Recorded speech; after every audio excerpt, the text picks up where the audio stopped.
যখন তুমি নিজের রক্তের মানুষের দ্বারা কষ্ট পাবে, তখন তুমি একবার নবী ইউসুফ আলাইহিস সালামের কথা মনে করো। তিনি কিভাবে নিজের ভাইয়ের দ্বারা প্রতারিত হয়েছিল। যখন তোমার বাবা মা না বুঝেই তোমার বিরুদ্ধাচরণ করে, তখন নবী ইব্রাহিম আলাইহিস সালামের কথা মনে করো। তার বাবা তাকে আগুনে নিক্ষেপ করায় ভূমিকা রেখেছিল। যখন তুমি সমস্যা থেকে পরিত্রাণের জন্য কোনো পথ পাবে না, তখন ইউনুস আলাইহিস সালামের কথা ভেবো। তিনি কতটা সময় তিমি মাছের পেটে আটকা পড়েছিল। যখন তোমার নামে কেউ মিথ্যা অপবাদ ছড়িয়ে দেবে, তখন মা আয়েশা রাদিয়াল্লাহু আনহার কথা মনে করো।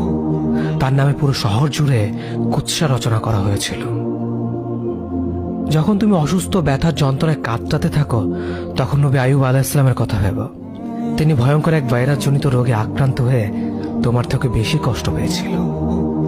যখন তুমি দিনের কোনো বিধান নীতিতে যুক্তি খুঁজে পাও না, তখন নবী নূহ আলাইহিস সালামের কথা ভেবো। তিনি কোনো প্রশ্ন ছাড়াই মরুভূমিতে নৌকা তৈরি করেছিল।